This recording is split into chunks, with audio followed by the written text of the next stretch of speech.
No, tío, porque es que ya me ha pasado un par de veces. El otro día con Bertierra lo mismo. Llevamos ahí 15 minutos hablando. No, serás, perdona, que no sé qué, que no se ha quedado. Me cago en la puta madre. Siempre pasa cualquier mierda de estas, tío. Pero bueno, yo creo que ya está, ¿no? Esto lleva 8 segundos, me dice, pues vamos a empezar ya. ¿Sí? ¿No se corta? Vale. Muy buenas, seres de todo credo, raza o condición. Bienvenidos al fascinante y maravilloso mundo de los enigmas y el misterio. Bienvenidos a Enigmas al Descubierto. Como bien habéis visto, nos acompaña Manuel Plata. Porque tenemos un programa, bueno, si de normal siempre hacemos tertulias improvisadas, lo de hoy va a ser muchísimo más, así que no esperéis aquí un programón de la leche, ¿eh? Que esto va a ser una pequeña tertulia que tengo aquí con mi buen amigo Manuel, porque a ambos nos interesan estos temas y es muy curioso, como una vez más creo que vamos a romper un paradigma. Como siempre, Manuel Plata, bienvenido de nuevo a tu casa, bienvenido a Enigmas al Descubierto.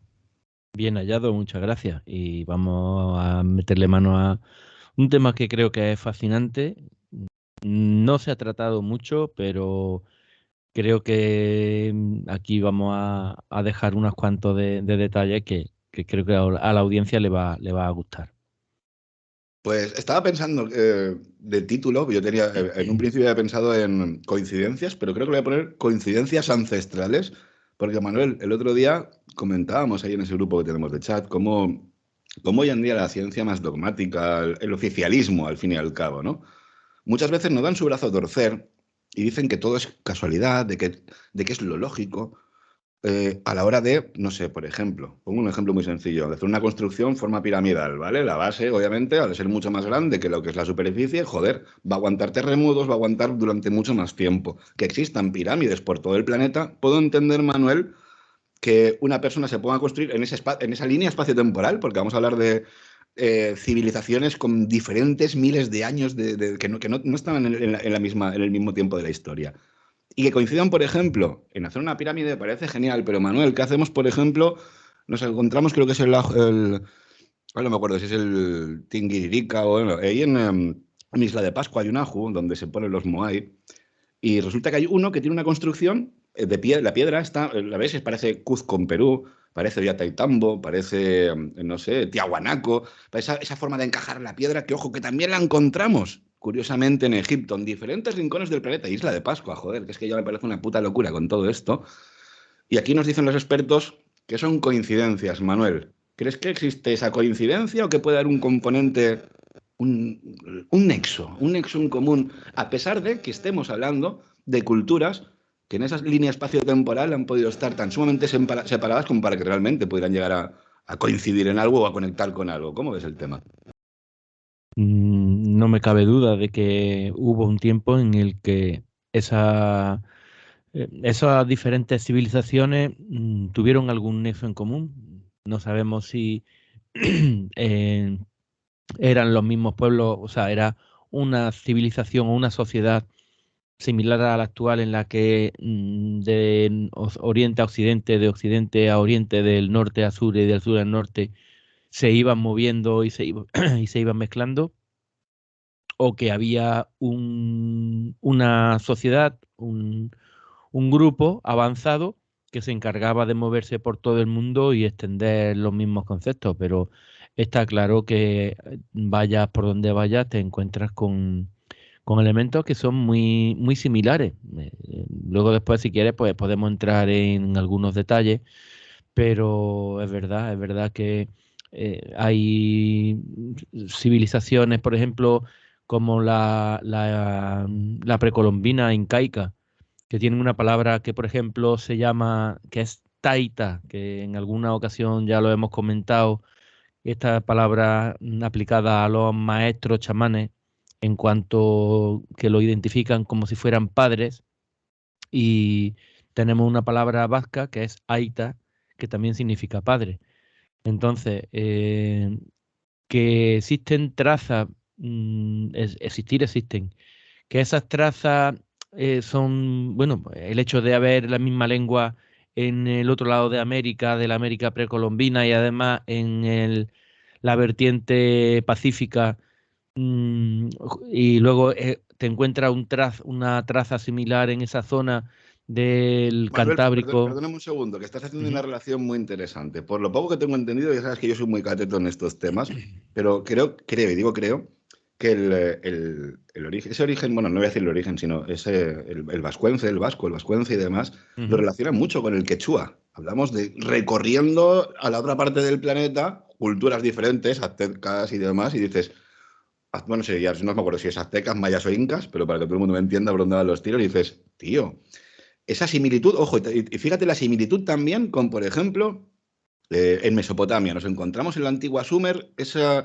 escritura cuneiforme que nos encontramos, por ejemplo, en Bolivia, entre Titicaca y Tiahuanaco, nos encontramos esa fuente magna que parece ser también que es un sistema cuneiforme. Y dices, hostia, a ver, yo puedo entender que hagas una serie, por ejemplo, el sol, dibujas un círculo con unos palitos, que son los rayos.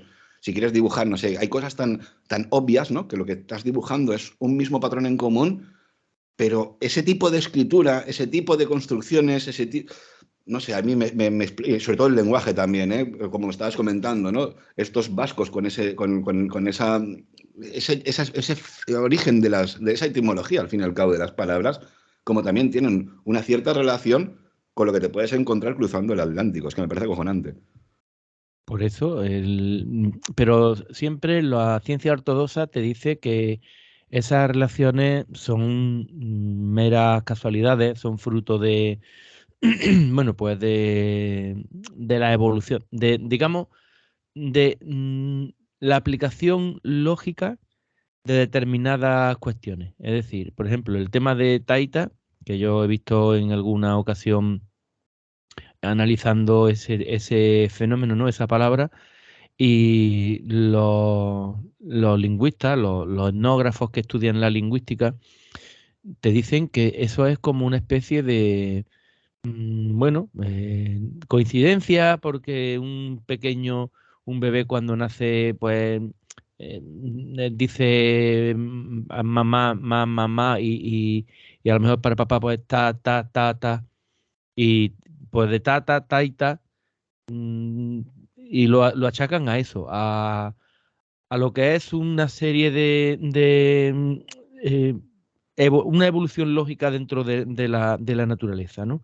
Pero que yo qué sé, me parece, porque también un niño también dice, no sé, cuando balbucea utiliza muchas, no sé, por O ejemplo, incluso, Manuel, en imitar. el mundo semita, por ejemplo, es baba. Por ejemplo, en el mundo árabe, papá es baba, que también es una forma de utilizarlo. Por ejemplo, baba yo creo que sería incluso más lógico a lo mejor que taita, que no, porque baba y mama son bilabiales. Eh, para decir taita parece Pero que como que es más. hablamos realmente, Manuel, de monosílabos y de a lo mejor de cierta fonética, como por ejemplo imitar a un perro, decir guau, guau, o decir miau, miau, o pío, pío. O sea, hablamos Ujú.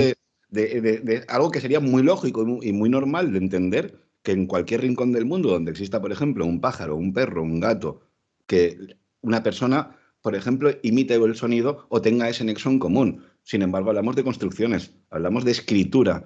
Hablamos de cosas Mm. de que dices, wow, tío, pero me abruma. Creo que es en Abidos, ese templo, que no recuerdo, ya no me acuerdo si es Abidos, creo que sí que es Abidos, que está sumergido.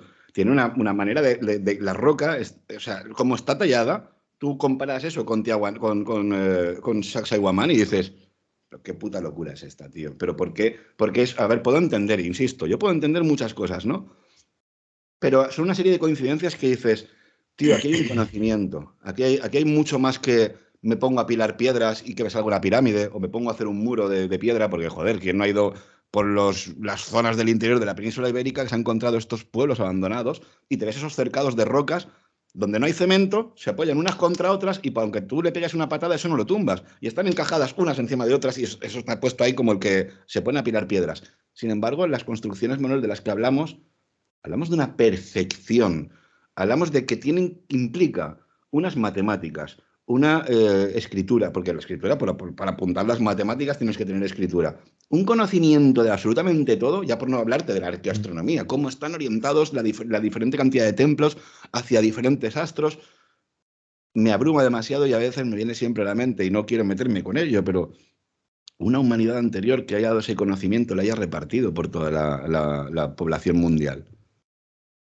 Eso ya es más complicado de llegar a saberlo, ¿no? Es muy complicado porque no puede llegar a saber si es lo que decía antes, si realmente eso forma parte de la, pues eso, con una sociedad como la actual que viajó mucho o una sociedad en concreto que muy evolucionada, que tenía capacidad de viajar y contaminar, entre comillas, a los diferentes pueblos a los que tocaba, ¿no? Es complicado, pero en cualquier caso el hecho es que efectivamente eso es así y hay muchísimas tradiciones. Si quieres podemos entrar ya en alguna tradición. Hay muchas tradiciones bueno, que hablan de ese, de diferentes temas, ¿no? Mira, por ejemplo, el tema de las serpientes. Tú tienes el tema de las serpientes o los dragones que te dicen que no, que hombre, que la serpiente, que es un animal al que se le tenía miedo porque te cogía y te mataba y que había ser, no sé, eh, yo creo que es verdad que una serpiente puede matarte y tal, pero yo creo que existen el darle a esa serpiente alada porque tú dices, bueno, una serpiente alada, no existen serpientes aladas para representar dragones, ¿no? Con alas. Que sepamos en la actualidad. A lo mejor en la criptozoología, o Claro. si miramos la zoología que había, se habla mucho del kraken, ese calamar gigante. Joder, en Ujú. Luarca, en Asturias, hasta hace unos años que hubo un maremoto que destrozó el museo, te encontrabas calamares gigantes también. De hecho, en California también te los encuentras. Es decir, si nos basamos en la orografía del lugar, hace 2000 años, donde ahora vemos arena, posiblemente fuera un océano, donde vemos hoy en día desiertos, a lo mejor posiblemente fueran unos vergeles de vida, y a lo mejor el clima era tan diferente, o la cantidad de oxígeno, los gases que había en la atmósfera, que la botánica, la zoología y al fin y al cabo las formas de vida que nos podíamos encontrar, lo que es la zoología botánica o la biología en general, ¿no? Para que me entendáis.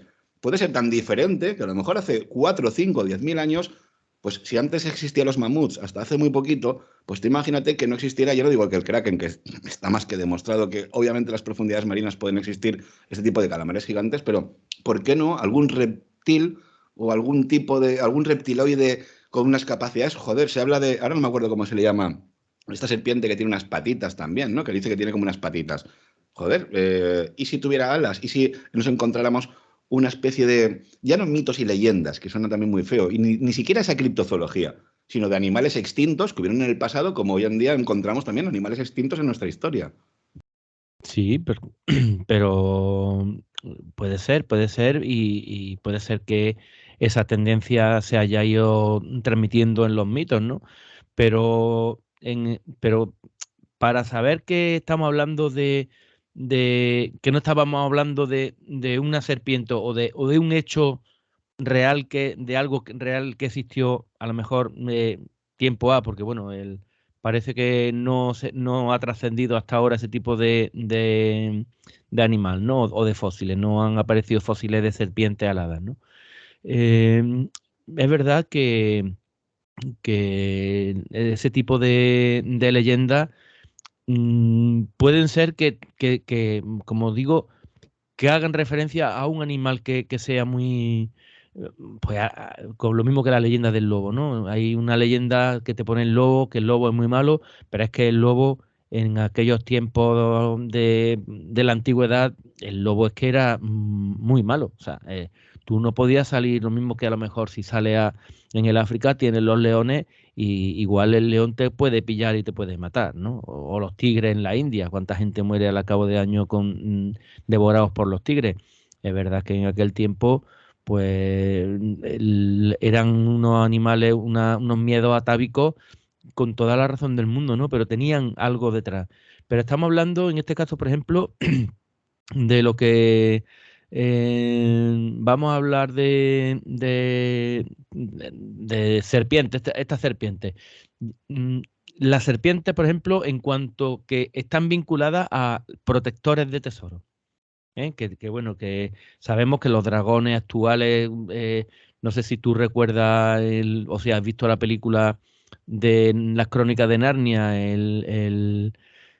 no la has visto, bueno, pues una de ellas, el príncipe Caspian, el viajero del alba se llama, en la película. aparece un niño que se convierte en dragón y aparece un dragón que está protegiendo los tesoros. Por ejemplo, en El Señor de los Anillos, en el Hobbit, cuando llega la desolación de Smaug, ese dragón que protege también los tesoros y además aparece protegiendo una piedra que reluce. Siempre tenemos las buitres. En Francia Y tenemos no las podrían, Manuel, cuélebres. perdóname, los cuélebres, por ejemplo, en Asturias. Eso es. Asturias tiene una cantidad de folclore muy interesante, precisamente también con el tema de esas serpientes también. Lo que a mí me llama la atención es que acabas de hacer una relación muy, muy curiosa. El tema de este tipo de animales, este tipo de bestias, con tesoros, con algo muy valioso. Esa relación me da a entender corrígeme si me equivoco, por favor, una manera de decirle a la gente, no te acerques a este tesoro, que hay una bestia cuidándolo. O sea, es el guardián, pero no te acerques, no voy a ser que el dragón te suelte el fuego, te pegue un bocado en la cabeza y te arranque la cabeza. Claro, es que yo no entiendo por qué alguien en un momento dado vinculó a los dragones con la protección de tesoros. O sea, es que Para que no te algo muy, acerques, muy. muchacho, no te acerques al tesoro que hay un dragón, hijo puta. Como vengas, te va a arrancar la Sí, cabeza del pero dragón. bueno, pero yo puedo entender eso a lo mejor que, bueno, digamos en el viejo continente y ya, pues eso, también enlazamos con el tema que estamos hablando. Yo puedo entender que a lo mejor en lo que es el megacontinente euroasiático, allá, digamos, porque todo es tierra firme y ha habido conexiones, digamos, pues desde que Alejandro Magno descubrió lo que era toda la zona de la India y se establecieron las rutas de la seda y demás, hay un contacto de civilizaciones, ¿no? Por tierra. Pero por ejemplo, tenemos en América, por ejemplo, el pueblo Sioux tiene un monstruo que se llama Uncegila. Y eso es una serpiente, un dragón, eh, que también tiene algo muy peculiar que tienen aquí los dragones de aquí, ¿no?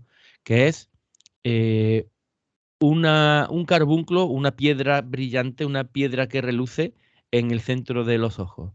Eh, en la Martinica, en la isla Martinica, también cuando los primeros franceses llegaron allí y conquistaron esa isla, los indios caribes, los oriundos de aquella zona, también decían que tenían una serpiente que en el centro tenía un ojo que le brillaba, tenía un carbunclo que emitía luz, ¿no?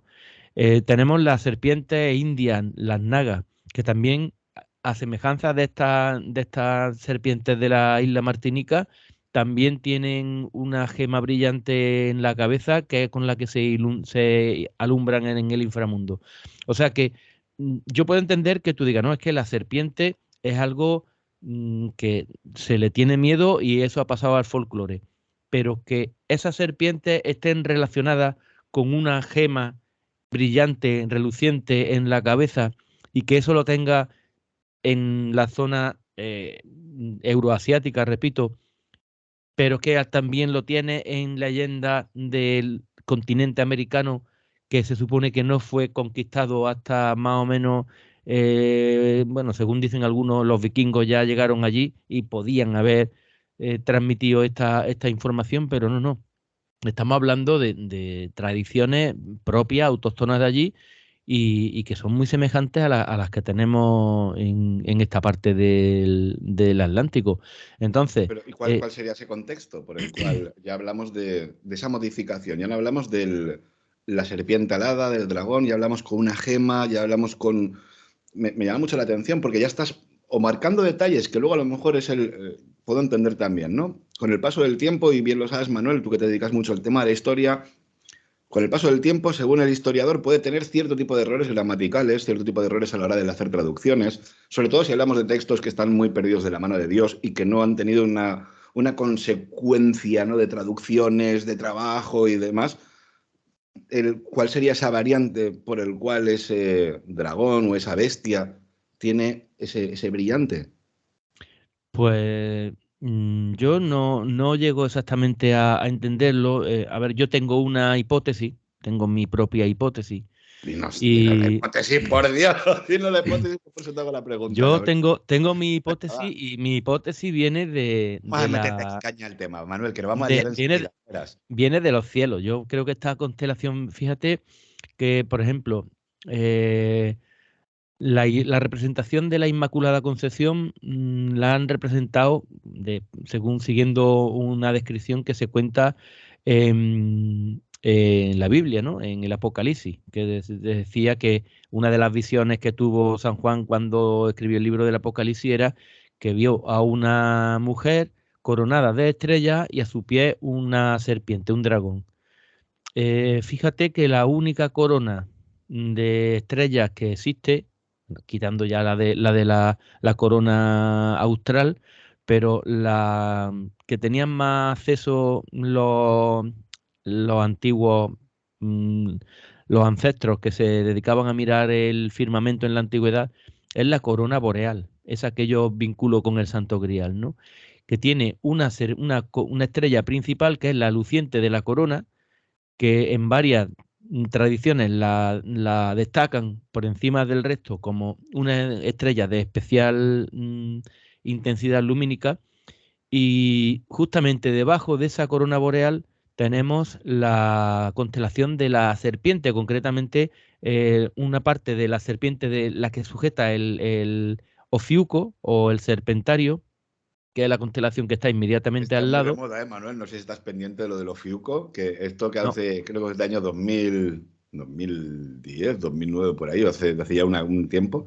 Ujú. Últimamente ha sido tendencia en Twitter lo del tema de Ofiuco y demás. Volvemos otra vez a ver cómo ese calendario, ese horóscopo, ya no son Ah, 12 sino bueno. 13 signos del zodiaco. Pero qué Mm. curioso que una vez más volvemos otra vez a ese animal primitivo del cual de la Biblia te dice que es el animal que te da la manzana, o la manzana mentira, porque no se habla, en la Biblia no se habla de manzana, se habla del fruto prohibido.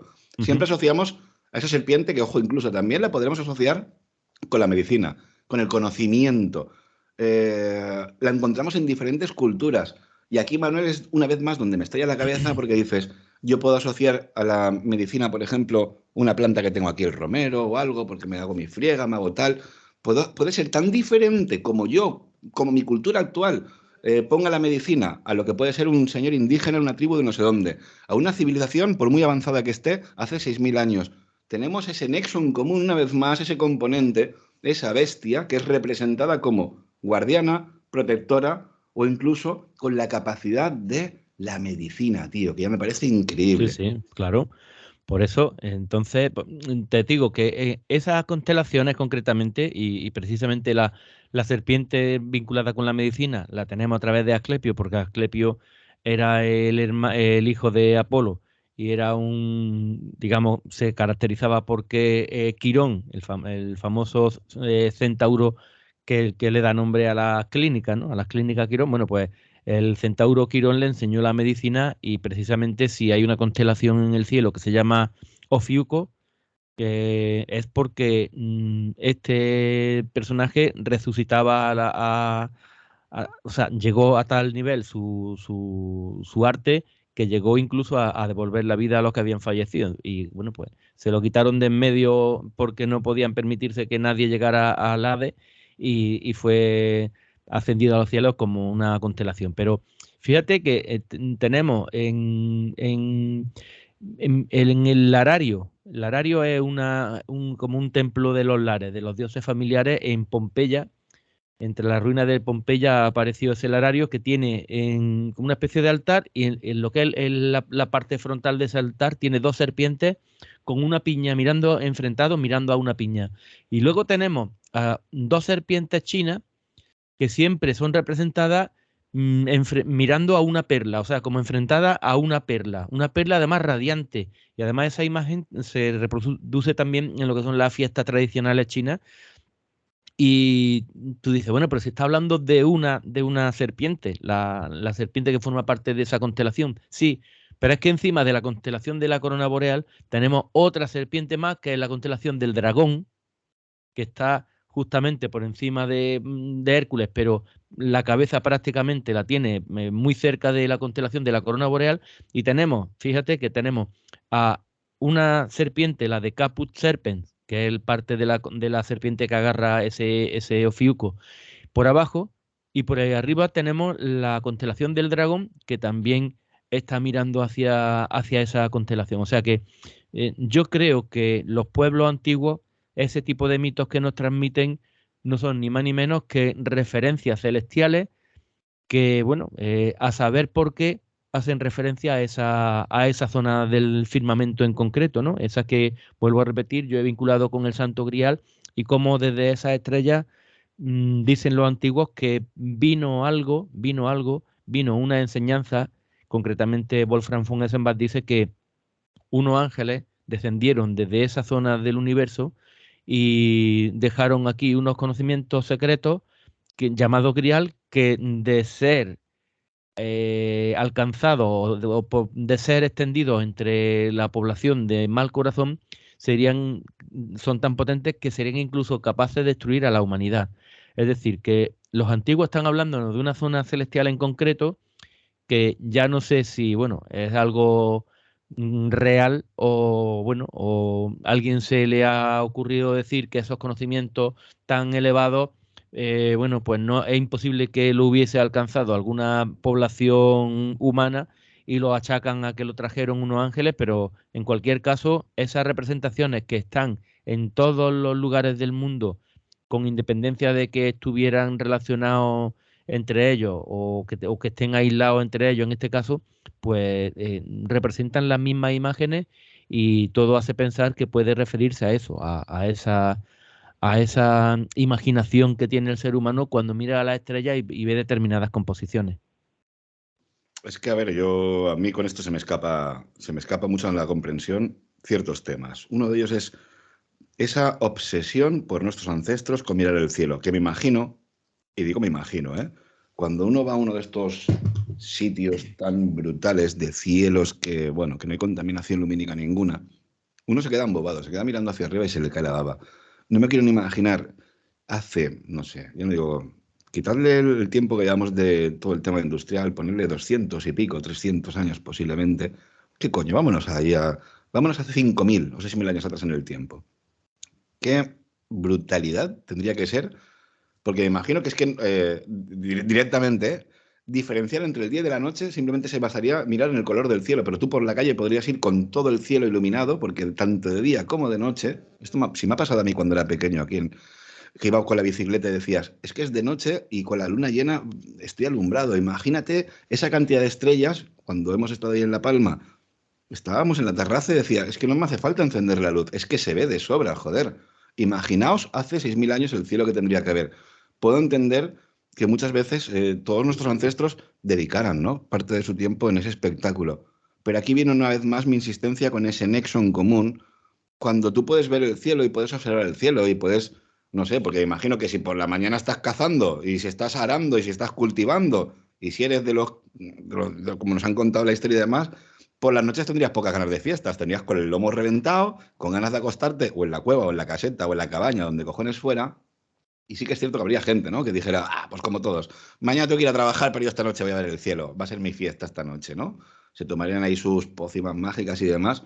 Y puede ser muy flipante todo esto, pero lo que más me flipa, Manuel, es cuando de repente dices, es que hablamos de unas líneas espacio-temporal que rompen lo conocido y lo establecido.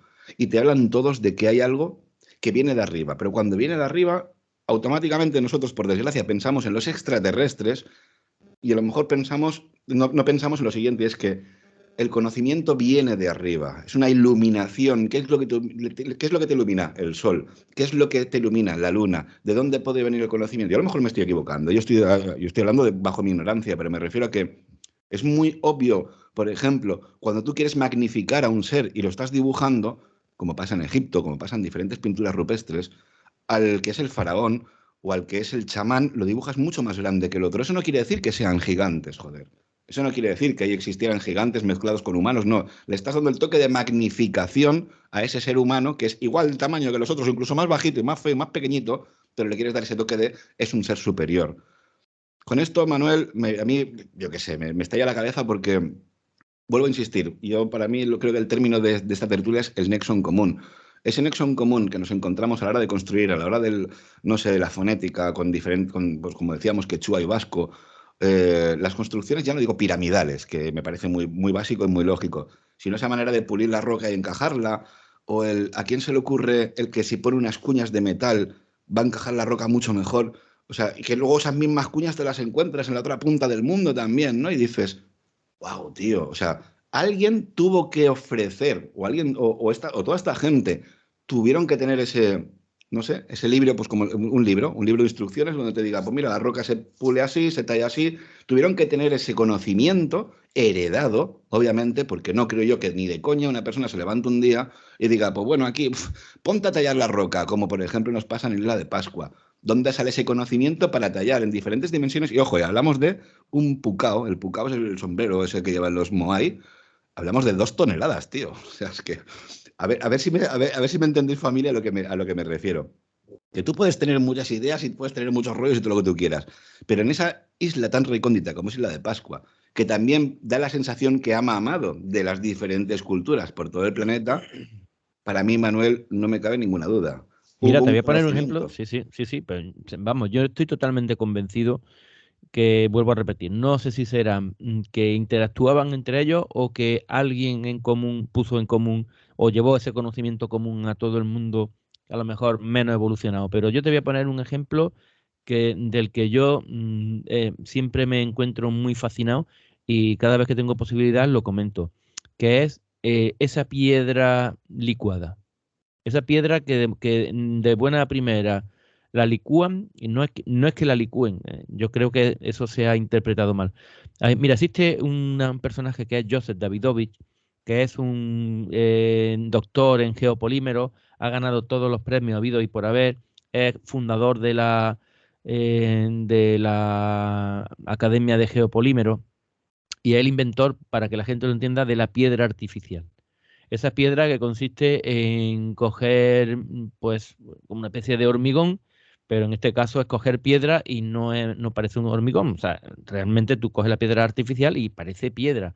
Bueno, pues este hombre se ha puesto a analizar diferentes monumentos, tanto en Oriente como en Occidente, tanto en América como en Egipto.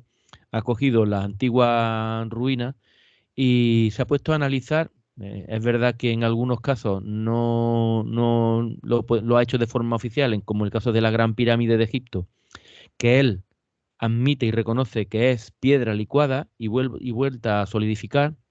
Y en lo que es la Puerta del Sol de allí de Bolivia, creo que es, no sé, no recuerdo si era Sí, sí, Bolivia, Tiahuanaco, a la Puerta del Sol, sí, Yaguanaco. señor. Pues ese tipo de estructura, esas hachas que hay que son esquinas perfectas, Eso porque ya es son Pumapunku. Ahí vamos un poquito más arriba, en Pumapunku. Pumapunku, que te ves las H's, que con Eso es. esos perimetrajes perfectos, ese Ujú. calado de perfección que dices.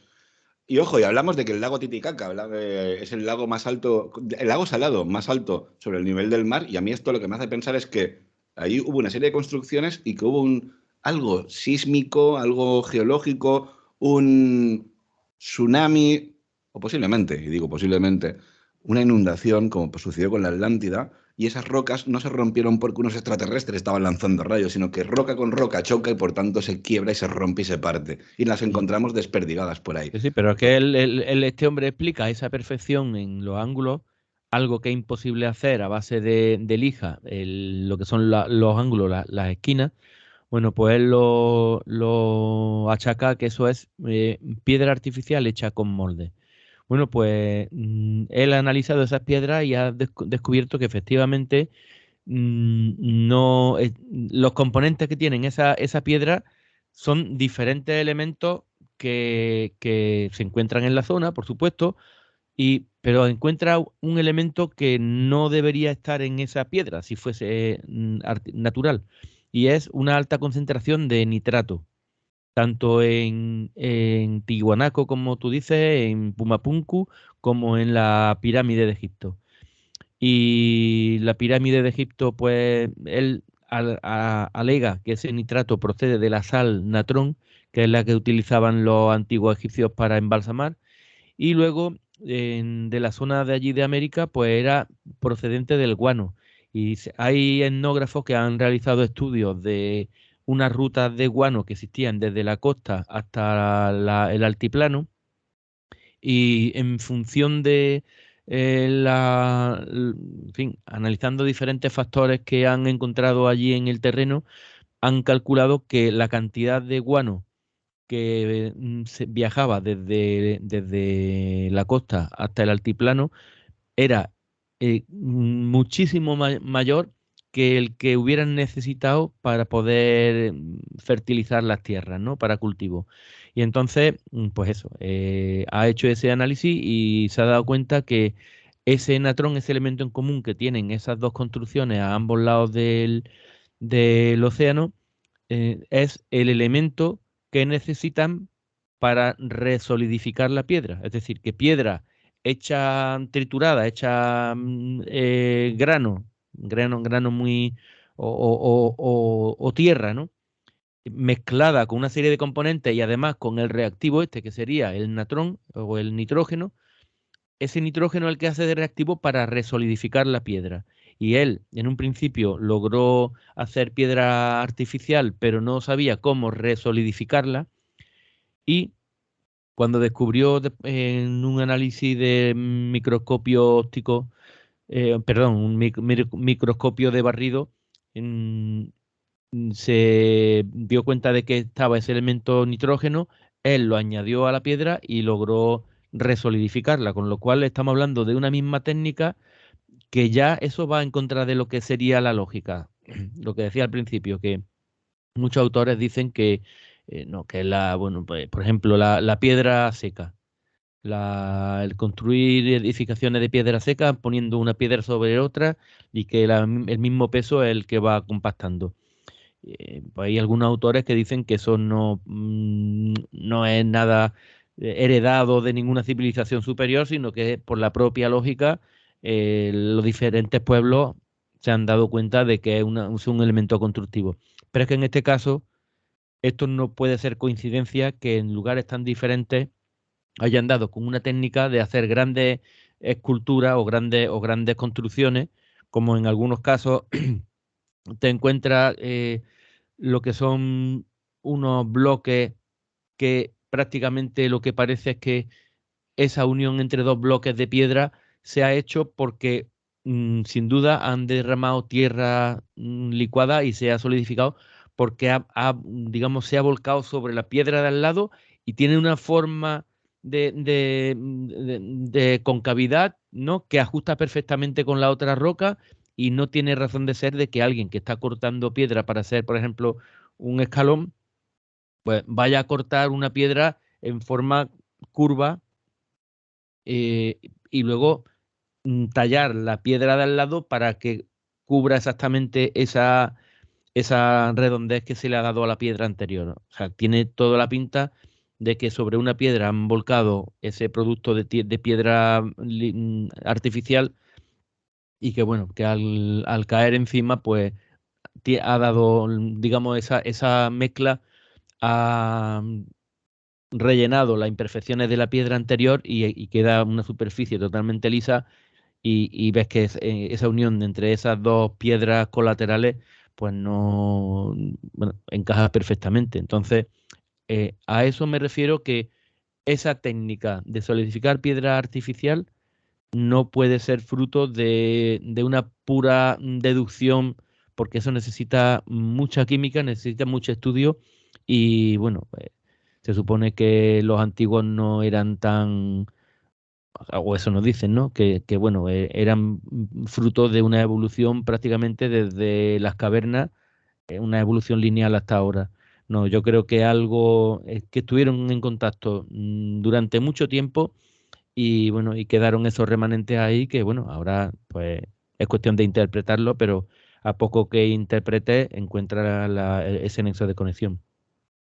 Es que a poco, Manuel, que quieras interpretar, aquí da la sensación, ¿no? Lo de siempre, cuando la historia convencional y dogmática, el oficialismo, cuando encuentra esa pieza arqueológica que no encaja o que rompe los paradigmas, automáticamente es encasillada como ritual o funeraria. A mí me gustaría que todo el mundo que nos esté viendo o escuchando, que buscase, por ejemplo, lo que es el templo de Júpiter en Baalbek, en Líbano, y que busque unas fotografías que son en blanco y negro. Si hay alguien que las quiera, yo se las busco y que me diga un correo y yo se las mando, no hay ningún problema. Y vais a ver cómo los ladrillos, bueno, ladrillos, los bloques inmensos, porque se ve un señor así de pequeñito, se ve un señor muy pequeñito, se ven esos bloques, pero con un perfil que dices, joder, parecen piezas del Tente, tío, parecen Legos, parecen piezas que están prefabricadas. Y qué curioso, ya que hablabas de Davidovich, del tema de la piedra artificial, la roca artificial. Existe una leyenda muy guapa y muy curiosa, la del pájaro Pigui Pigui, que te dice que hay unas aves allá en Bolivia que unos pican unas ramas, unas raíces y demás, y cuando eso se junta produce un ácido y por el cual puede llegar a derretir la roca hasta el punto de llegar a moldearla. Y luego lo curioso de todo esto, y aquí ya podemos rizar el rizo, lo que queráis, y ahí, lo tenéis en internet, yo no me estoy inventando nada, antes de que se me olvide. Antes de que se me olvide, familia, veréis que esta tertulia parece que hemos saltado una tertulia, no, nos censuraron y eliminaron de YouTube la tertulia anterior porque hablábamos de cosas de actualidad, no voy a decir los términos, no vaya a ser de las cacunas y todas estas porquerías y todas estas mierdas, y nos lo quitaron por completo, ¿eh? Nos dijeron que no, hice una apelación y nos dijeron que no, que incumplíamos las normas médicas. Mi apelación fue de, esto es una tertulia entre amigos donde cada uno da su opinión. Lo que estáis haciendo es censurar la opinión de las personas. Por tanto, lo que estáis haciendo, ni más ni menos, es censurar. O sea, no existe ya una capacidad de poder pensar, de poder razonar y sobre todo de poder decirlo tranquilamente. Estamos hoy en día muy censurados, pero bueno, familia, esa tertulia la vais a encontrar en la nueva plataforma. Y dicho esto, me refiero a que cuando hablamos de ese pájaro pigui pigui, de esa roca artificial, de esa piedra amoldada, de...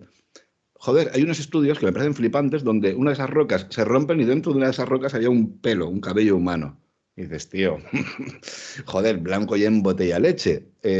Ahora, me parece muy curioso que en diferentes partes del mundo todos decidan hacer todo esto, ¿no? ¿Por qué? Porque tiene que existir un conocimiento anterior. Que la pregunta del millón, Manuel, sería, ¿dónde coño está ese conocimiento ancestral? Se quemó en la biblioteca de Alejandría, nos lo han ocultado diferentes sociedades secretas, discretas, diferentes organizaciones, porque imagino que todo esto es un conocimiento que debería ser como mínimo libre para todo el mundo y poder tener un bienestar en común y un conocimiento en común. Como siempre me da la sensación, ¿no?, de que hay alguien que interesa que no sepamos más de 4 cosas.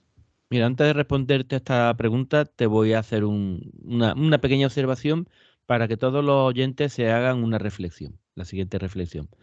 Vamos a imaginar que la pirámide de Egipto nos dicen, o sea, como nos dicen los egiptólogos oficiales, se construyó con piedra tallada, muy bien tallada, porque tenían mucho tiempo, porque ponían 50 esclavos a, mm, a esculpir, que esa es otra.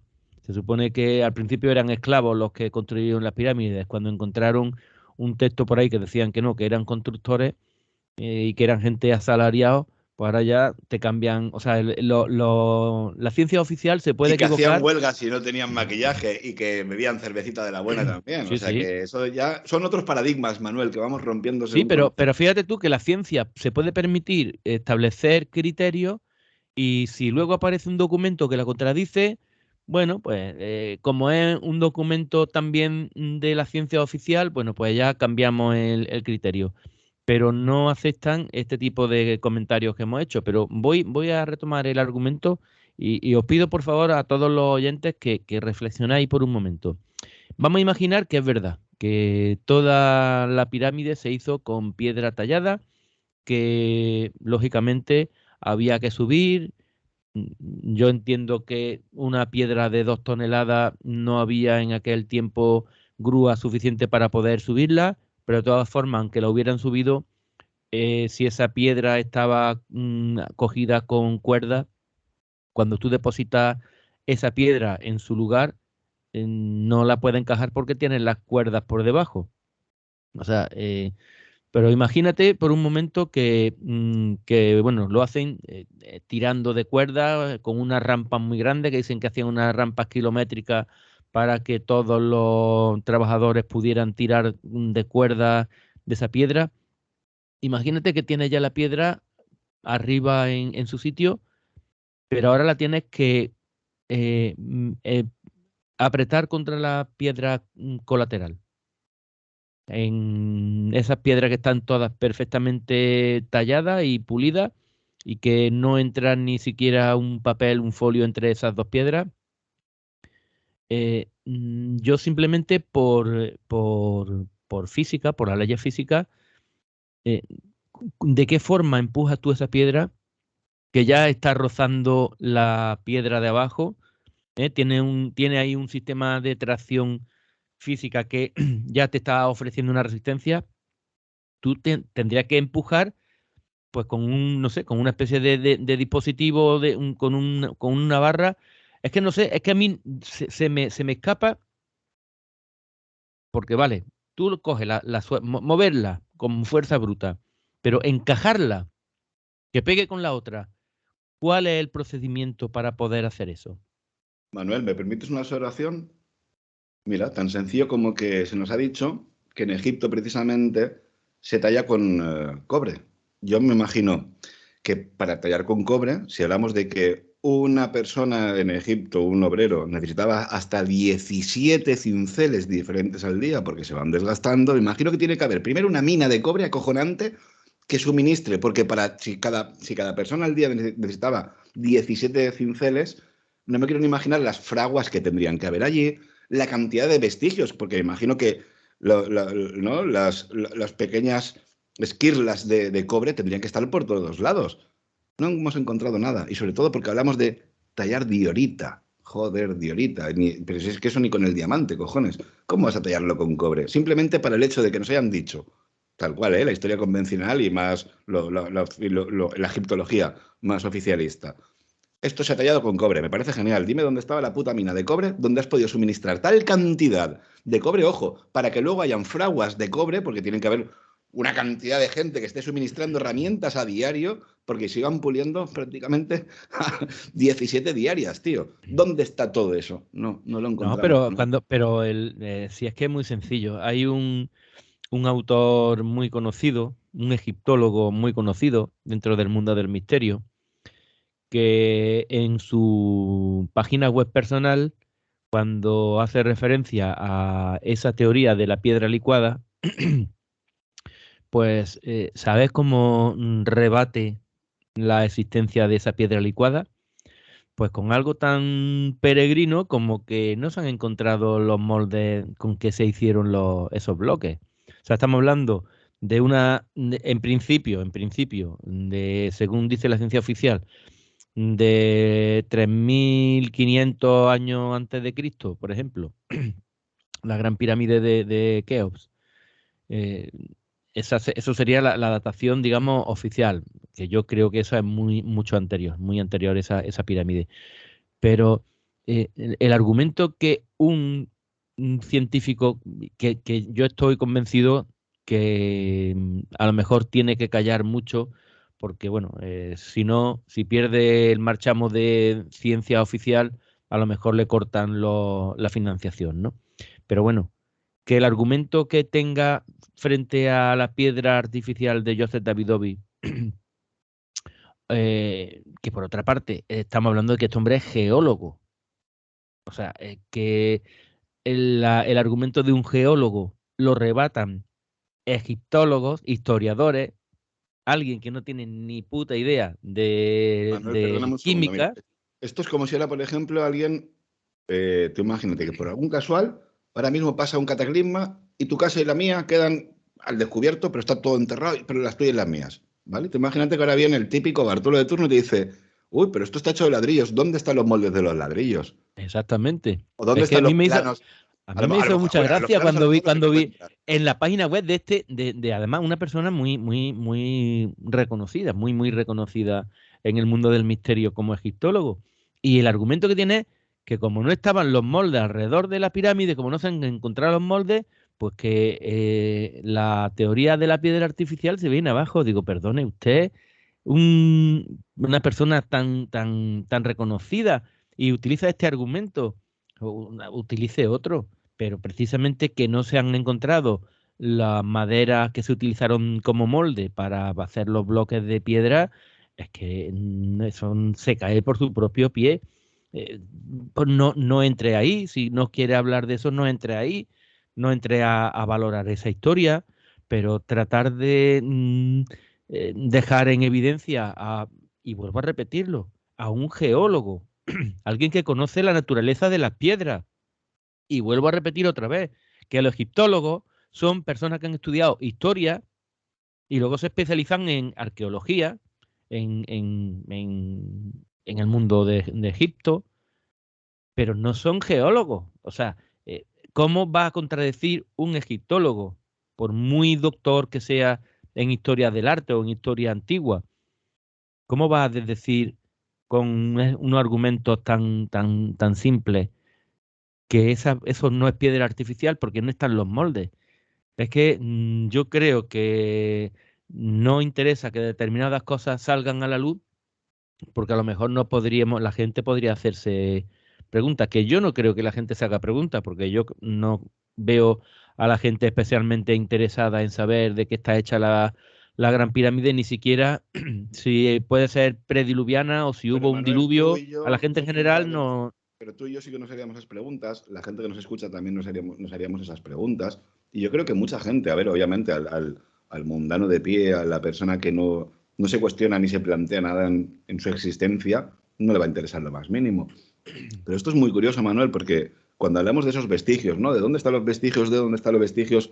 Si te pones a buscar vestigios, verás que no los encuentras. Y hace un par de meses, y dentro de 2 semanas, justo un tal día como hoy, dentro de 2 semanas, volveré a estar por ahí, por la isla de La Palma. Si pasamos por el barrio de Todoque, a 35 metros bajo la lava, digo 35 metros bajo la lava, están las casas sepultadas. Ahí hay maquinaria pesada picando la roca. Manuel, si hablamos de un gran cataclismo, la gente se piensa que la evidencia lo tienes que tener ahí, a pie de que pases como mucho con un detector de metales y lo encuentres. A lo mejor está a 25, a 35 como en Todoque. A lo mejor está a 1 kilómetro bajo la superficie terrestre esa evidencia o ese vestigio de que existió algo mucho más allá de lo que nosotros somos capaces de comprender. El problema, yo creo, Manuel, que siempre vamos buscando la respuesta fácil. Si esto es como, por ejemplo, mira, fíjate qué curioso. Tiahuanaco, según las dataciones incluso oficialistas, podría llegar a estar hasta casi 17.000 años atrás en el tiempo. ¡Wow! Estás rompiendo por completo la historia conocida. Y hablamos del oficial. Yo soy una de esas personas que dice, cometemos un grave error cuando datamos la roca, porque la roca no la datamos, porque no se puede datar por el carbono 14, datamos los vestigios de, no sé, masa ósea, de algunas cuentas, de alguna cosa que te indique que ahí existió esa civilización hace 1000 años. Yo lo que me refiero es que imaginad, es un ejemplo voy a poner un ejemplo muy básico, muy sencillo, para que todo el mundo lo entienda. Imaginad que ahora mismo estáis en medio de la nada, en medio de un campo, una montaña. Ahí os encontráis una pirámide. Vale. Obviamente el arqueólogo se pone a rebuscar por el suelo hasta que encuentra un cráneo, un hueso, un vestigio de que ahí hubo alguien que la hizo. Y automáticamente hace la datación de, si el hueso me dice que esto es de hace 2000 años, obviamente la pirámide, ¿quién la hizo? Este personaje. Bueno, a lo mejor resulta de que 200 metros abajo de donde se ha encontrado ese cráneo, existe otro cráneo que te va a decir que ya no hablamos de 2000 años, sino a lo mejor hablamos de 50.000 años atrás en el tiempo. Eso es el problema que yo veo con la arqueología a la hora de datar ciertos monumentos, cierta arqueología, ciertos petroglifos. Tú sabes, Manuel, que a mí me encanta el tema de los petroglifos, que escribo sobre ello y lo investigo mucho. Y me resulta muy curioso cómo es la respuesta fácil, ¿no? De esto lo ha hecho fulano de tal porque me he encontrado un hueso que me indica que aquí hubo alguien delante de esa roca. Ya, pero ¿y si a lo mejor el que llegó allí dijo, coño, mira, una roca, está tallada, mira, tiene petroglifos, pues bueno, pues aquí me quedo, me parece buen sitio. Y a lo mejor resulta de que quien hizo ese grabado o esa construcción ni siquiera está allí. Simplemente llega como el artista. Voy, doy un concierto en la otra parte del mundo, recojo mis bártulos y me largo. O a lo mejor ni siquiera recojo los bártulos. Dejo ahí los bártulos, pero yo me largo. Pero dejo mi vestigio de que yo estuve allí. Eso no quiere decir que la gente que ha estado viendo el concierto sea el autor del concierto ni el cantante. Y aquí nos encontramos siempre esta misma historia a la hora de datar la roca. Como no se puede datar, argumentamos que el vestigio de resto fósil o bueno, de resto fósil no, sino de arqueología de ósea que me pueda encontrar, de que ahí hubo alguien, voy a datar automáticamente de si ese vestigio óseo me dice que tiene 1500 años, esta construcción la hicieron esas personas hace 1500 años. Y a lo mejor pasa como, y digo a lo mejor, como que en Egipto, en un éxodo, iba por ahí la peña, tal, unas pirámides, vamos a quedarnos aquí. Claro, vamos a remodelarlas un poco, que están muy cascadas, están llenas de polvo. Lo que hace cualquier persona cuando va a un pueblo abandonado y lo quiere repoblar, o cuando se encuentra que se compra una casa y está llena de mierda, pues la reacondiciona, ¿no? Yo estoy muy convencido, Manuel, de que muchas de esas culturas que se achacan la construcción de diferentes monumentos megalíticos se las encontraron allí. Y lo único que hicieron fue remodelarlas, acondicionarlas o el hecho de quedarse con ello. Pero eso ya estaba ahí. Y me refiero al complejo de Giza, con esas 3 pirámides, esa esfinge que se sabe que está ahí, y la otra, como según dicen diferentes textos antiguos, una segunda guardiana que también tiene que estar por ahí perdida o enterrada bajo la arena. Pero eso ya estaba ahí desde hace milenios.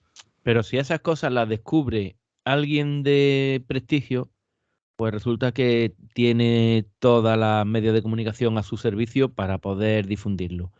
Pero si el que descubre eso no tiene nada que ver con el gremio, con la camarilla, pues queda sin evidencia. Mira, te voy a contar una anécdota que me ha pasado a mí. Perdón, ya es que ya me va picando la garganta. Perdón. No te preocupes, Manuel, si tienes que tomar agua, si tienes que Mira, tomar una pausa, y si quieres que hagamos una pequeña pausa, paramos por si tienes que beber agua, lo que no, sea, no, sin no, ningún nada, problema, que no estamos en directo, aquí estamos nada, grabando y no hay ningún problema, ya lo sabes. nada, no te preocupes. Mira, te voy a contar una anécdota que no se la he contado a nadie. Y fíjate lo que me pasó. A mí me gusta mucho viajar, o sea, viajar, salir al campo, y yo pues tengo la suerte de vivir en un lugar que da una patada y salen 20.000 vestigios fenicios, romanos, tartésicos. Vivo en el puerto de Santa María y está el poblado Doña Blanca, donde hay una ciudad fenicia de diferentes niveles, donde bueno, ya se ha datado, pues, o como incluso desde los primeros asentamientos fenicios que hubo en toda la zona de Tartesos, ¿no? Y muy cerca de ese lugar hay una sierra que se llama la Sierra de San Cristóbal, que hay una bodega que la excavaron, y desgraciadamente en nuestro país tenemos tanto, y digo desgraciadamente porque no podemos disfrutarlo los que nos gusta eso, tenemos tanta historia que somos incapaces de poder custodiarla toda en condiciones para poder disfrutarla. Entonces, en esa bodega excavaron y descubrieron que era la primera bodega de Europa, la primera bodega de Europa. Y según la investigaron, sacaron fotos y demás, la volvieron a enterrar, porque era imposible de poder mantener aquello, y sin y evitar el expolio, ¿no? Bueno, pues caminando por ahí por esa zona me encontré con una piedra, con un petroglifo maravilloso, que además, fíjate tú qué curiosidad tiene este petroglifo, que yo creo que es único en el mundo. Y es que se ve que se ha dañado por lo que sea, y los propios nativos la restauraron. O sea, tiene pegotes de mezcla, o sea, pegotes como de mortero. Yo lo toqué y era como una especie de yeso tapando esas imperfecciones, esa rotura, y dándole forma. Si es un petroglifo que hace como unas ondas, bueno, pues a lo que es la cresta, ese parche hacía la forma de la cresta. O sea, estamos hablando de un petroglifo, que sería seguramente la estructura de un templo o de algo, que se deterioró y aquellas personas lo restauraron. Pues cogí, le mandé una foto al Museo del Puerto de Santa María, indicándole el lugar en donde estaba, y no me contestaron siquiera. O sea, increíble. Y tú dices, pero bueno, si esto lo hubieran descubierto en medio de esa prospección que hicieron en ese yacimiento, pues seguramente estaría expuesto en el museo en primera línea, y destacando que esos primeros pobladores, fijaros lo que hacían. No es que ya hicieran petroglifos, es que qué antigüedad no tendrían los petroglifos que se destruyeron, y esa gente, qué importancia no tendría para ellos esa estructura que la restauraron con una especie de argamasa. Bueno, pues en el campo tiene que estar esa piedra, y nadie fue capaz de ir a mirarla. Por eso digo que la fortuna del conocimiento la tienen aquellos amantes del conocimiento, si ese conocimiento llega a través de medios reconocidos y oficiales, porque como llegue por medio de alguien que no tenga nada que ver con ese grupo reducido de que eso sigue una verdadera secta secreta, y secta en el más amplio sentido de la palabra, ¿no? Porque si no te atienes a sus consecuencias y a sus criterios, te expulsan, pero rápidamente. Ahí no te cortan la cabeza directamente, te dejan de financiar y búscate la vida dando clases particulares de historia del arte. Fíjate qué curioso que hace un par de meses, cuando estaba ahí en La Palma y estaba encontrándome con un panel, es una ruta que es brutal, donde hace un frío de la leche, porque no entra un ápice de luz ultravioleta, es todo bosque y vas por unos caminos y unos senderos, y de repente te encuentras un panel. Esto me resultó muy curioso, Manuel, porque vamos a lo mismo, ¿no? Al tema de, tengo algo que yo lo tengo documentado en mi libro, en mi segundo libro, por ejemplo, en diferentes culturas, pero luego me encuentro los petroglifos que dices, wow, esto no me encaja. Y luego me encuentro lo que es la imitación. La imitación me refiero, y esto ya lo veréis, si no lo tengo en el móvil, el próximo, como en 2 semanitas voy a estar por allí, le voy a hacer la fotografía para que lo veáis.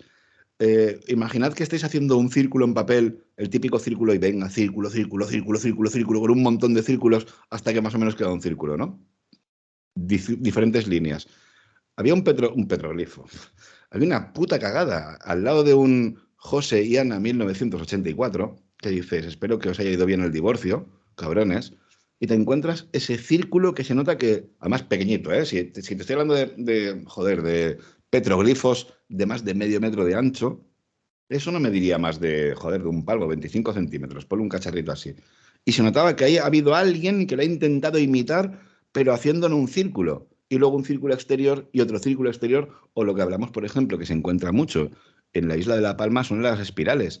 Ahí no se ve una espiral ni se ve un petroglifo de círculos concéntricos. Lo que se ve es que ha habido alguien que ha estado intentando rascar la roca, dándole círculos y círculos y círculos y círculos y círculos, hasta que más o menos ha quedado ahí algo que se nota que no lleva una sola línea, como los demás, con los demás grabados o las demás tallas. Aquí lo que estamos viendo es que hay una superpuesta de la otra que se sale de la otra porque luego se vuelve a encajar, porque se nota que está hecho en plan de dándole vueltas a un brazo, trayendo ese mismo círculo. Y ahí nos encontramos esa imitación, por un lado, y es lo que yo creo que hay que diferenciar muchas veces, Manuel, cuando hablamos de las diferentes culturas y se habla de la involución. Nos encontramos entre la cuarta y quinta dinastía, complejo de Giza. Luego ya lo siguiente que nos encontramos es una pirámide que involuciona. Yo creo que no es involución, Manuel, y me gustaría saber tu opinión. Yo creo que no es una involución, sino es una imitación de lo que llegamos allí, vemos lo que hay, lo intentamos imitar y no nos sale igual porque es que no tenemos ni la capacidad ni el conocimiento. Yo estoy de acuerdo contigo en eso porque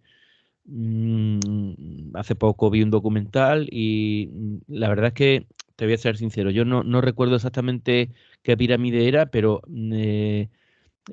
había una pirámide que la que había colapsado, ¿no? Se ve que la habían construido y había colapsado. Luego está la pirámide truncada de Zoser, ¿no? Que tiene una línea, digamos, una inclinación y luego varía esa inclinación. Entonces, cuando ves ese tipo de pirámides que dicen que son previas a la Gran Pirámide de Egipto, pues te dice que son intentos fallidos de crear la estructura que luego después se creó. O sea, es como que empezaron a construir unas moles enormes, que los primeros intentos se le iban fallando hasta que al final dieron con esa pirámide, ¿no?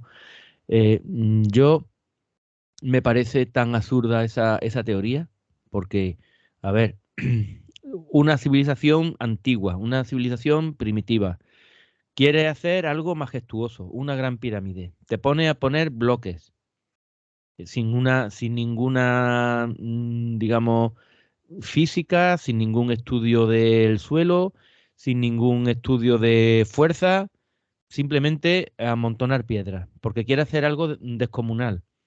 Y empieza a poner piedra y aquello te colapsa.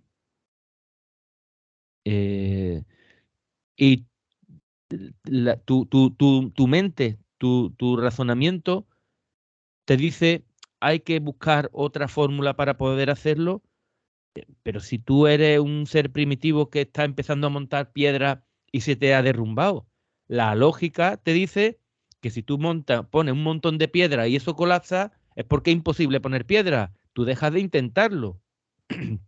O sea, alguien puede venir, el Imhotep de turno, el primer ingeniero, y te dice, yo te voy a hacer un mausoleo y va a hacer que va a llegar hasta al lado, hasta Ra. Y voy a empezar a poner piedra. Venga, pone piedra en primera hilera, segunda hilera, boom, boom, boom, boom, y hace tu pirámide. Y cuando va a mitad de camino, como la pirámide truncada, cuando va a mitad de camino, dice, hostia, esto me puede colapsar, que esto tiene una inclinación que se me pueden caer las piedras. Bueno, para empezar, ¿por qué sabe que se te van a caer las piedras? Si la primera parte de esa pirámide parece que no da problema, o a primera vista no da problemas de que se vaya a hundir. Ahora cambio la inclinación de la pirámide porque así me va a aguantar mejor la fuerza. ¿Tú cómo sabes? ¿De dónde has sacado tú esa explicación de que esa pirámide se te va a caer? O el que hizo esa primera pirámide que colapsó, ¿por qué pensó que podía construirse esa pirámide aplicándole otros criterios matemáticos, que se podía hacer una construcción de esas características? Si tú eres ese hombre primitivo y quieres hacer ese templo y ves que eso colapsa, pues tú no vas a intentar algo más majestuoso todavía. No tiene ninguna razón de ser. Entonces, por eso digo que nos explican que ese tipo de... tratan de dar una explicación, lo que tú dices, a lo que hay.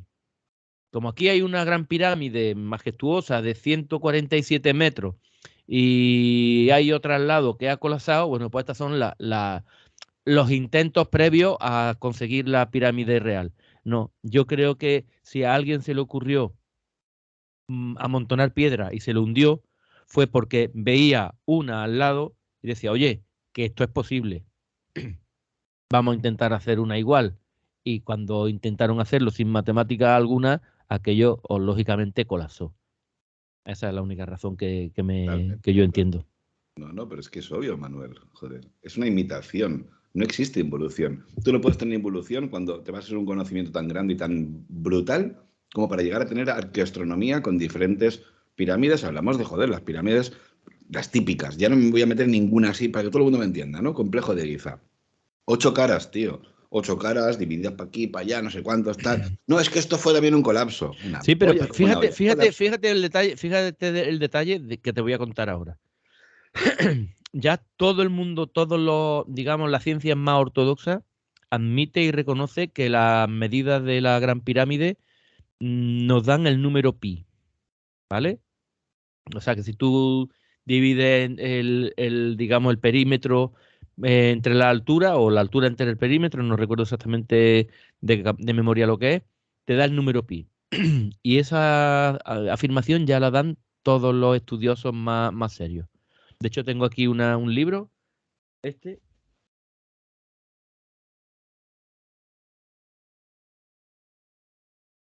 Hostia, qué silencio más incómodo, Manuel, para que luego la gente que nos esté escuchando, tío. Vale. Pues, perdóname, es que se llama La Gran pero piensa Pirámide. la gente luego que nos escuche. La Gran Pirámide, clave secreta de la Atlántida. Esto es una tesis doctoral de un arquitecto. Tesis doctoral aprobada, lógicamente, por los profesores suyos. En esta tesis doctoral y en muchos autores ya admiten que el número pi se encuentra en la Gran Pirámide.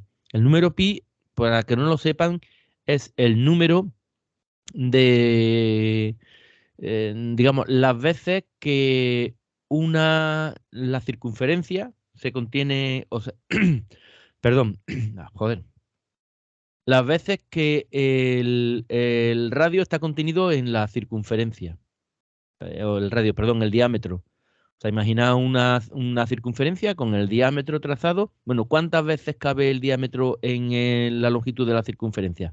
Bueno, pues cabe 3,14x veces ese diámetro, ¿vale? Bueno, pues Fíjate que si en la Gran Pirámide de Keops... Continúa, Manuel, dame un segundito, pero continúa que te escucho. Vale.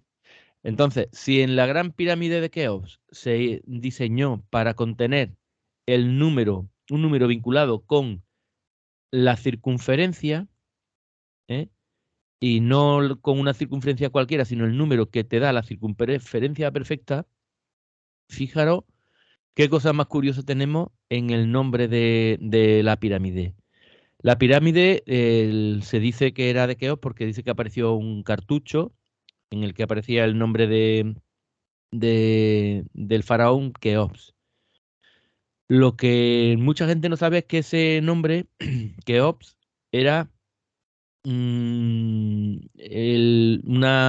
digamos, la forma egipcia de Hnum Jufu. O sea, el nombre en egipcio de Keops es Hnum Jufu.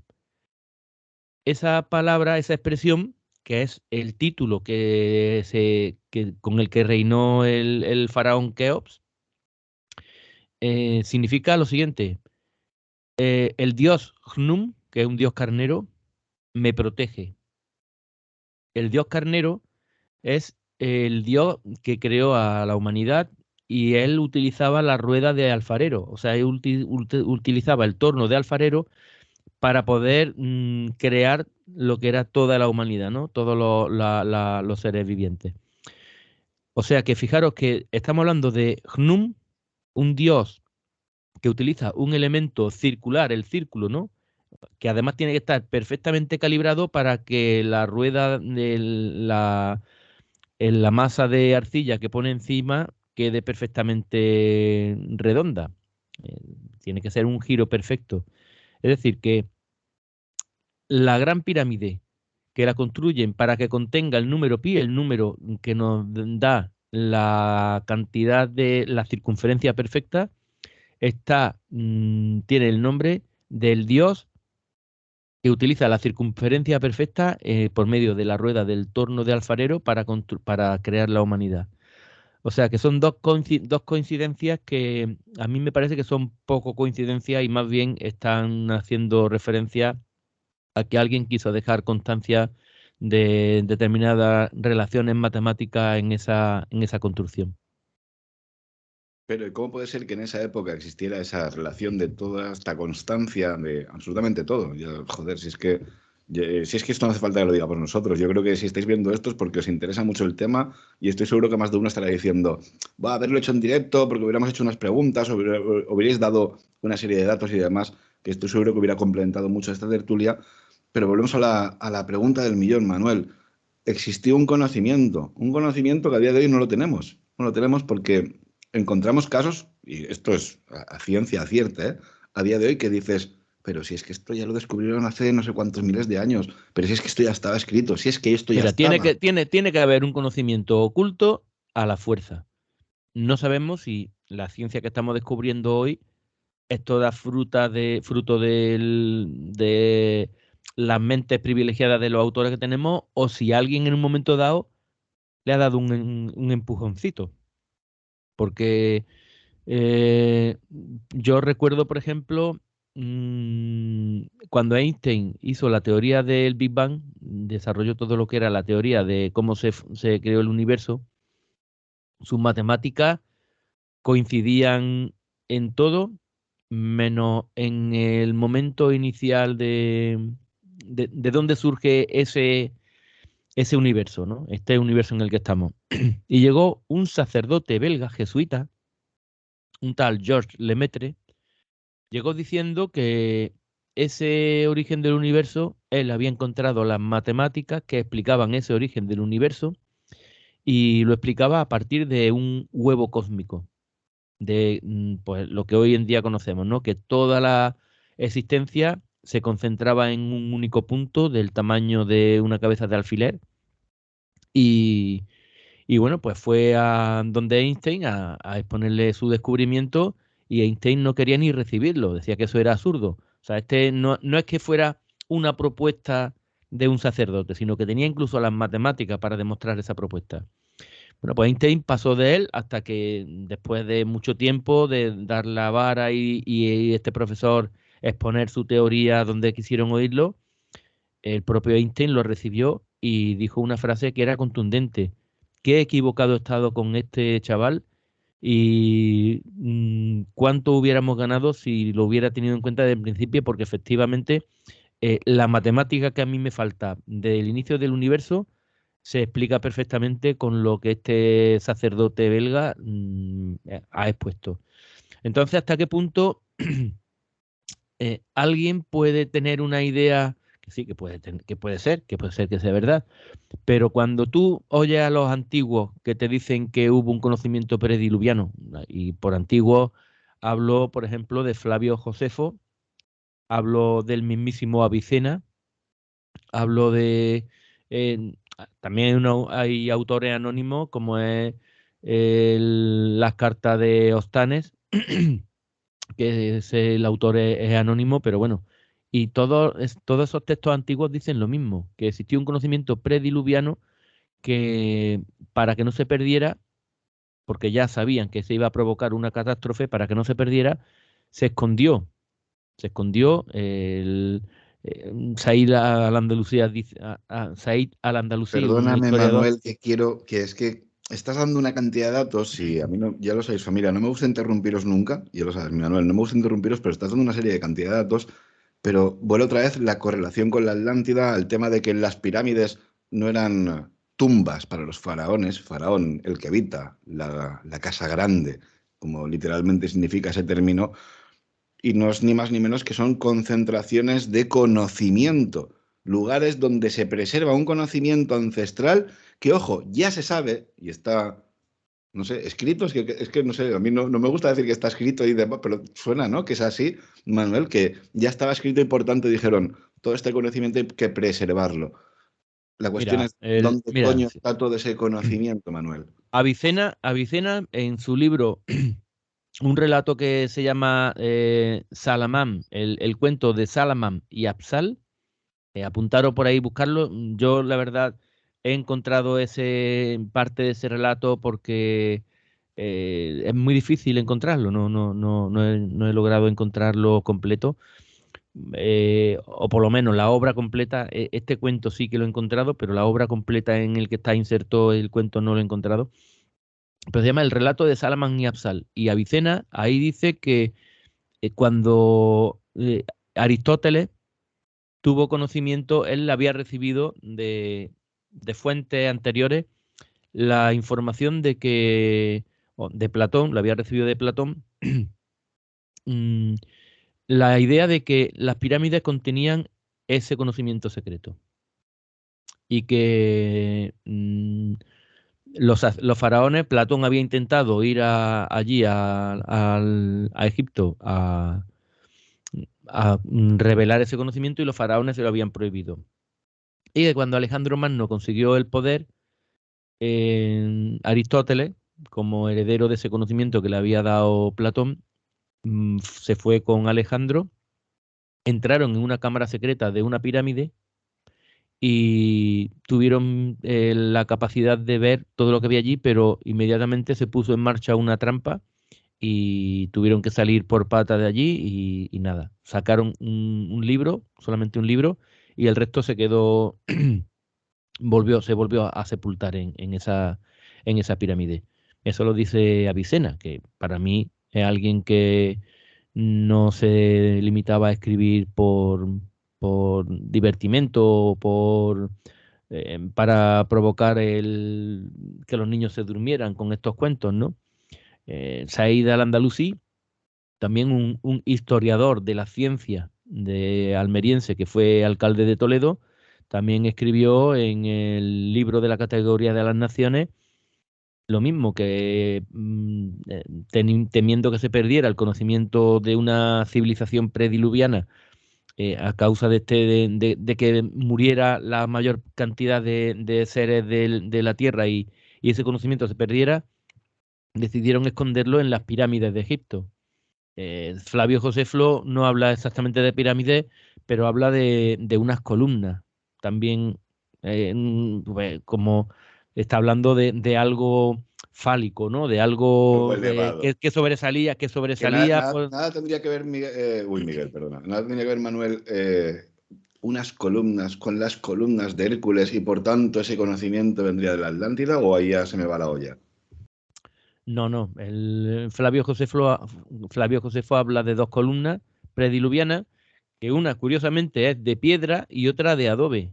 Entonces yo esa columna de adobe la vinculo con la gran pirámide de Keops. Eh, por eso la teoría de Joseph Davidovich de que esa columna, esa pirámide está hecha de piedra artificial me cuadra con lo que dice Flavio Josefo, ¿no? De que una columna era de adobe y otra de piedra. Bueno, una columna de adobe, no sé, y una columna para sobrevivir al diluvio, pues tendría que ser algo de magnitudes colosales. O sea, porque una columna normal y corriente, un pilar de, no sé, 2 3 4 5 metros, 10 metros, el diluvio viene y se lo arrasa igualmente. Tendría que ser algo macizo, algo robusto que resistiera a los embates de ese diluvio, ¿no? Entonces, yo casi que estoy convencido de que efectivamente, al menos esa pirámide, si las otras fueron construidas eh, a imagen y semejanza de esta, pero al menos la de Giza, yo estoy convencido que ese repositorio de conocimiento de los antiguos. Una última pregunta, Manuel. Si hablamos básicamente de ese conocimiento ancestral que ha sido siempre arrebatado y una vez más al ser humano, ¿crees que hoy en día sigue existiendo? ¿Lo podríamos encontrar o está bien escondido bajo llave y bajo 4 candados? Yo estoy convencido de que eso sigue oculto. Es más, yo estoy convencido, eh, fíjate lo que te voy a decir, estoy convencido que los conocimientos de la Biblioteca de Alejandría no se perdieron nunca. El, yo Que están siempre, en manos de sociedades discretas. de quien sea, pero desde luego ni son los masones, ni son los Rosacruces, ni son nadie de los que no hayamos oído hablar, ¿no? Fíjate que la misma necesidad de Ptolomeo, ¿no? Que fue el que creó la Biblioteca de Alejandría, de reunir todo el conocimiento que en ese momento hubiera en el mundo, forma parte consustancial del ser humano. Eh, ese acaparar conocimiento, ese preservar conocimiento, algo consustancial del ser humano. Y el ser humano, si tiene ese elemento consustancial, también tiene otro elemento consustancial, que es saber que el propio ser humano es destructivo per se. Entonces, eh, tú hacer una gran biblioteca pensando que eso no se va a destruir en la vida, pues no tiene ningún sentido. Y fíjate que la biblioteca de Alejandría la hizo Ptolomeo, que estuvo en Persépolis, y vio cómo su hermanastro, Alejandro Magno, cuando llegó allí a Persépolis para poder convencer a los sacerdotes a los sacerdotes persas bueno, como revancha, ¿no?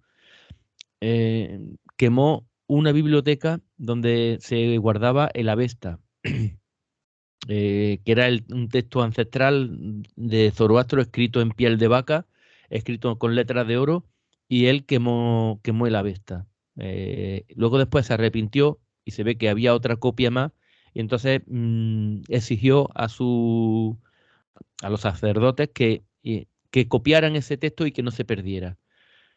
Pero el propio Ptolomeo, que vio cómo su propio jefe militar, su propio rey, quemó conocimiento de una civilización, si él decidió crear una biblioteca donde almacenar ese conocimiento, yo no creo que se le escapara que corría el riesgo también de que en un futuro alguien con la misma mente perturbada que su rey hiciera lo mismo con esa biblioteca. Así es que a mí no me cabe ninguna duda de que si no Ptolomeo, alguien en algún momento de la historia se ha dedicado a reunir todo ese conocimiento y que está oculto en algún lugar. Y que bueno, pues según vaya llegando el momento en el que la mente humana esté capacitada para ir asumiendo determinadas ideas, pues se irán revelando, pero eso, de forma que ni te enteres de que existe ese conocimiento almacenado. Ojalá llegue ese día, Manuel. Ojalá llegue ese día donde tengamos la capacidad de conocer, de saber, que creo que el conocimiento es algo que debería ser derecho de todo ser humano. Saber si somos los primeros que pisan este planeta, si hubo alguien antes de nosotros.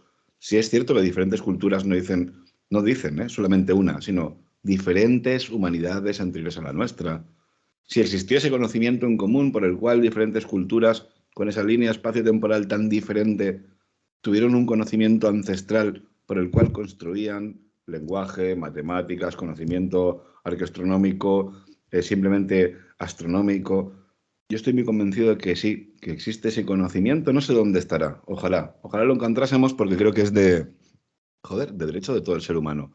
¿Quién nos ha hecho las preguntas, no típicas de quiénes somos, de dónde venimos y a dónde vamos? Y a pesar que hoy en día las podamos responder de manera muy básica, ¿quiénes somos? Somos frutos de una casualidad, de diferentes eones en el paso del tiempo, que con mutaciones genéticas hemos salido nosotros. ¿De dónde venimos? Obviamente de una panspermia. Venimos de esa sopa primigenia, donde diferentes componentes en lo más básico, ¿no? Azúcares esenciales, esas moléculas tan básicas y tan necesarias para hacer una cadena de ARN y luego hacer un ADN, viene, ¿no? De las diferentes rocas que impactan con la Tierra y a pesar de que pasa mucho el tiempo, nos encontramos todo esto hasta que llega pues una forma de vida que con el tiempo va cambiando, no somos conscientes de que buscamos, ¿no? ¿Cómo somos capaces de evolucionar? No, no, no, no, esto es tan incomprensible, hay que tener una capacidad de mirar atrás en el tiempo tan brutal y sobre todo la última pregunta de ¿a dónde vamos? Yo creo que ya estamos destinados al colapso. Ya hemos hecho esa curvatura donde llegamos al sumo, a lo máximo, donde todo el mundo tenía de todo, donde todo el mundo estaba de puta madre y de repente ya estamos bajando en picado, sin frenos, cogiendo mucha más velocidad como una gran bola de nieve y nos falta muy poco para darnos la gran hostia. Y el día que nos la demos, yo creo que si no espabilamos de esa, Manuel, no sé a dónde vamos, pero me resulta muy triste, tío. Y me da mucha lástima, ¿no? La cantidad de gente que hoy en día ni siquiera es capaz de coger un libro, de cuestionarse, de plantearse todo ese tipo de situaciones que son muy curiosas, tío. Yo creo que no puede haber un ser humano que tenga un mínimo de inteligencia. Digo un mínimo de inteligencia, me refiero a que se desmarque, ¿no? De esta sociedad tan de me levanto, tan cuadricular, ¿no? Estas personitas que se cuestionan y se plantean cosas. Yo creo que a todo el mundo nos gustaría saber qué es lo que pasa con tantos y tantos misterios que nos encontramos alrededor del planeta y que ojalá algún día tengamos la posibilidad y la oportunidad de disfrutarlo. Ojo, también digo una cosa, estoy muy convencido de ello, Manuel, que el día que si por ejemplo, alguien nos dice, tomad, aquí tenéis, mirad, esto es así, así, así, a más de uno le va a hacer la cabeza, ¡pum! Y le va a reventar, como si le hubieran metido una bomba en la cabeza, le va a explotar el cráneo de decir, wow, cómo nos han estado engañando, pero no desde hace 4 o 5 días, no desde hace 50 años, no desde hace 1000 años, sino desde que el hombre empezó a ser hombre, como siempre ha habido alguien con capacidad de poder que ha sido capaz de manipular, al fin y al cabo, a toda la masa. Yo estoy convencido de que para poder abordar un problema, siempre, siempre, siempre, el primer paso es reconocerlo, identificarlo. Y en este caso que estás comentando, yo creo que el primer paso es reconocer que existe ese conocimiento, reconocer que la historia es muy diferente a lo que nos cuentan y habiendo reconocido y admitido ese primer paso, lo demás ya es cuestión de tiempo, aplicación y acudir a aquellos que no tenían tantos complejos como nosotros, que son los antiguos que escribían para la posteridad. Totalmente de acuerdo contigo, Manuel. De verdad, muchísimas gracias por este ratito, por estas conversaciones que son fruto de ser una, no sé, una charla y en el grupo de WhatsApp. Hostia, Manuel, ¿qué te parece si hacemos? Venga, va, quedamos el martes y sale esto. Y salen unos programas que yo creo que son muy interesantes y que se nos quedan tantas cosas en el tintero porque es que podríamos ir tirando del hilo de por aquí, de por allá y demás, pero creo que todos más o menos estamos en concordancia con lo mismo.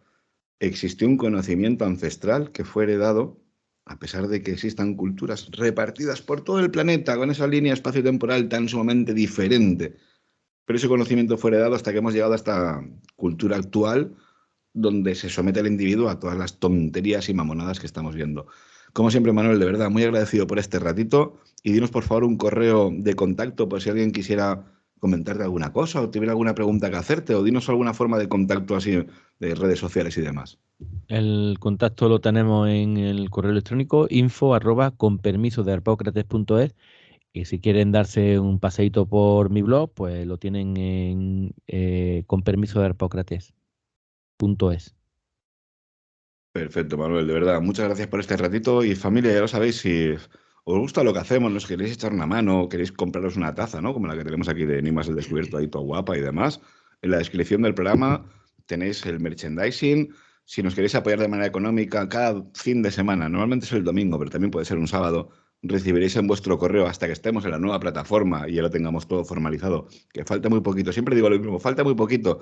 Hostia, es que nos hemos tirado una semana con el tema de las cookies, una semana con tiene un tiempo muy grande crear una plataforma de cero del tema del podcasting, pero bueno, ya lo tenemos ahí prácticamente.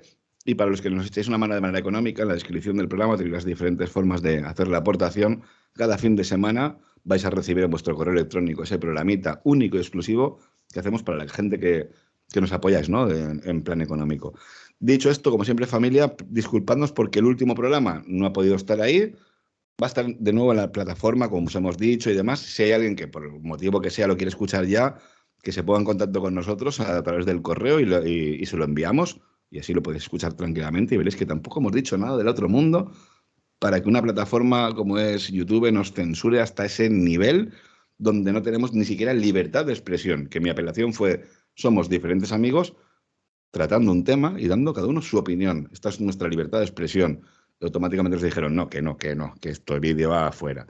Dicho esto, como siempre, familia, muchísimas gracias por este ratito. Perdonadnos que esto no haya sido en directo, pero hasta el 16 no renovamos el tema del StreamYard y por tanto, claro, me quedaban ahí 4 horitas y como en 2 semanas nos vamos de trabajo de campo de nuevo a la isla de La Palma, quería tener ya también todo pregrabado, o sea, que es que voy de puto culo estos días, para que me entendáis. Pero bueno, que lo dicho, de verdad, familia, un gran y fuerte abrazo y como siempre, Manuel, mil gracias por estar siempre ahí, tío, y por estas tertulias tan interesantes donde nos dejamos en el tintero 1000 cosas, pero joder, qué interesante es poder llegar a enlazar todo esto y desde que te conozco, qué importante, si siempre me ha gustado ir a la raíz de la cuestión, desde que te conozco hay una palabra que no se me puede quitar de la mente, la etimología. Y qué importante es, Manuel, muchas veces esa etimología que te hace llevar a otros mundos, a otros lugares donde dices, wow, cuidado, chaval, que si tiras de la raíz, si tiras de la cuestión, si realmente vas a donde tienes que llegar, te vas a dar cuenta que posiblemente lo que hay alrededor simplemente sea una mera cortina de humo para distraerte y evitar que tengas la atención donde realmente tienes que tenerla. Hasta en el río más contaminado hay un punto que es puro, que es por donde brota en la tierra. Así es que ese es el sitio donde hay que acudir. Mira, pues ya que te pones ahí tan místico, anoche a las 5 y pico, 6 de la mañana, y no sé por qué me espabilé, y estaba escuchando un documental, ¿no? Y me parece muy curioso porque hablábamos de en Japón, un señor americano que en la guerra y demás, pues a su compañero americano también, que está enterrado en Japón, le lleva un ramo de flores, le pone el presente y demás, se pone ahí delante, me imagino que a rezar, y la tumba de al lado era de un señor japonés que viene una chica y le pone un cuenco de arroz. Se le queda el americano mirando y dice, ¿pero qué te crees que tu padre va a resucitar y se va a comer el arroz? Y le mira así la chica y le dice, ¿y qué te crees? ¿Que tu amigo muerto se va a levantar a oler tus flores? Simplemente hay que ver el punto de vista de donde encaja todo esto y os daréis cuenta que muchas veces, familia, la realidad supera la ficción y que sobre todo el punto de distracción, que todo esto es como la magia, mientras que el mago te está distrayendo con la mano derecha, con la mano izquierda te está haciendo el truco. Y con la arqueología, con la historia y con prácticamente absolutamente todo lo que sea conocimiento, siempre ha habido un mago detrás de todo esto, esa cortina de humo, y una vez más, ese gesto de con la mano derecha te distraigo y con la izquierda te hago el truco de magia. Mil gracias familia por acompañarnos y como siempre Manuel, mil gracias por este ratito, un gran y fuerte abrazo. Un abrazo a ti y un recuerdo para todos tus oyentes.